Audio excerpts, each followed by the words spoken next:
नमस्कार मंडळी, मी सौ श्रेयसी कर्वे.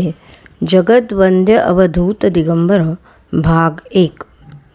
आज मार्गशीर्ष पौर्णिमा म्हणजे दत्त जयंती, दत्तगुरूंचा जन्मदिवस.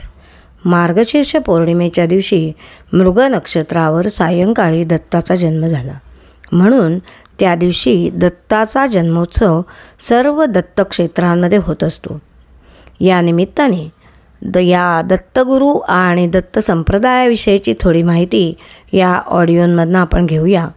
दत्तप्रभूंनी आणि गुरुदेवांनी ही सेवा माझ्याकडून करून घ्यावी अशी त्यांच्या चरणाशी प्रार्थना. दत्त हा गुरुदेव आहे. त्याची उपासना गुरुस्वरूपातच करायची असते.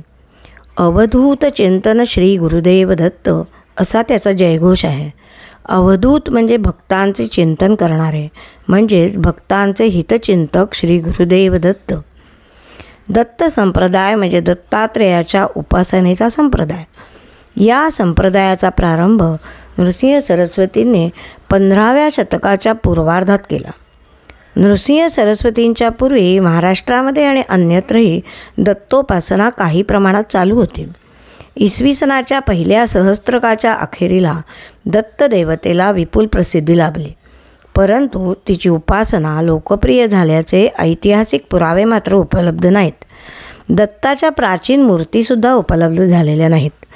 यादव पूर्व काळातील शेकडो शिलालेखांमध्ये तत्कालीन उपास्यांचे उल्लेख आहेत, परंतु त्यामध्ये कुठेही दत्तात्रेयाचं मंदिर उभारल्याचा किंवा त्याच्या उपासनेविषयीचा उल्लेख नाही. पुराणांमधील यदू, सहस्त्रार्जुन, परशुराम हे दत्तशिष्य क्षत्रिय होते. त्यांनी दत्तकृपेच्या बळावर वर्णाश्रम धर्माची प्रतिष्ठा राखण्याचे अतिशय महत्त्वाचं काम केलं.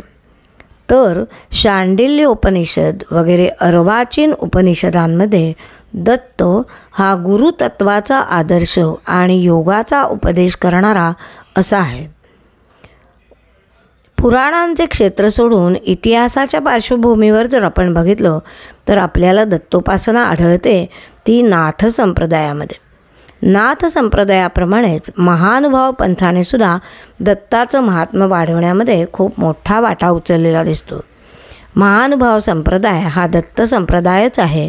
त्याची परंपरा दत्तात्रेय, चांगदेव राऊळ, गुंडम राऊळ, चक्रधर अशी आहे. या मार्गासी श्री दत्तात्रेय प्रभू आदिकारण असं प्रत्यक्ष पंथ संस्थापक चक्रधरानंच म्हटलेलं आहे. परंतु त्यांचा दत्त हा विष्णूचा अथवा देवतात्रयीचा अवतार नसून साक्षात परब्रह्माचा अवतार आहे.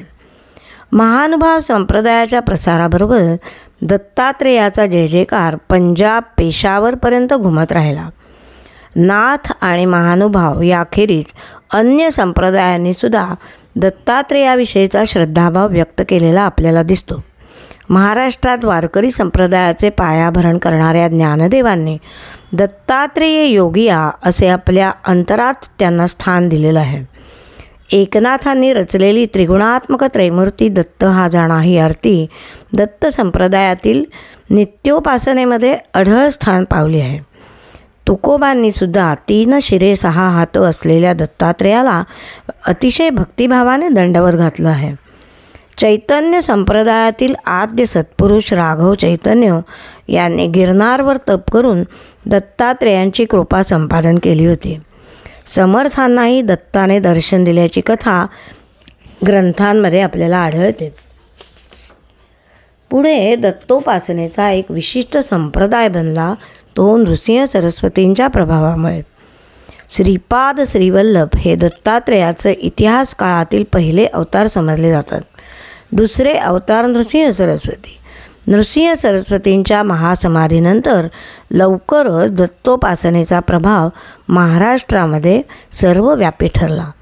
इसवी सनाच्या 16व्या शतकामध्ये जनार्दन स्वामी, एकनाथ आणि दासोपंत या तिघांनी दत्तोपासनेची परंपरा अधिक समृद्ध केली.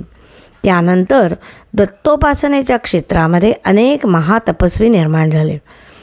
एकनाथ दासोपंतांनंतर मुक्तेश्वर, निरंजन रघुनाथ, माणिक प्रभू, अक्कलकोटचे स्वामी, वासुदेवानंद सरस्वती, पंत महाराज बाळे कुंदरीकर, विष्णुदास इत्यादी अनेक दत्तभक्त होऊन गेले. आजही ही परंपरा चालू आहे. नृसिंह सरस्वतींच्या प्रभावामुळे दत्तोपासनेचा जो प्रवाह चालू झाला तोच दत्त संप्रदाय म्हणून ओळखला जातो. दत्त संप्रदायाच्या स्वरूपावर दत्त देवतेच्या मूळ स्वरूपाचा प्रभाव विशेष आहे. दत्तात्रेय हे योगी असल्यामुळे दत्तोपासनेत योगालाही प्राधान्य लाभलं. चांगदेव राऊळांपासून आजपर्यंतचे सर्व महान दत्तोपासक योगी होते. चांगदेव राऊळ हे हातातील खराटा मारून शिष्यांना शक्तिदान करत असत. नृसिंह सरस्वतींनी आपल्या अमोघ शक्तीने अनेक अर्थांची दुःखे दूर केल्याच्या कथा गुरुचरित्रामध्ये वर्णिलेल्या आहेत. अक्कलकोटच्या स्वामींच्या चरित्रातही अशाच शक्तीचे अस्तित्व आढळतं. दत्तोपासनेच्या बळावर सिद्ध पुरुषांना अशा शक्ती प्राप्त होतात आणि त्या शक्तींच्या प्रभावाने ते जनांची दुःख दूर करून त्यांना साधनेच्या मार्गावरूनही सांभाळून नेऊ शकतात. यात दत्ताविषयीची आणखीन माहिती पाहूया उद्याच्या भागात.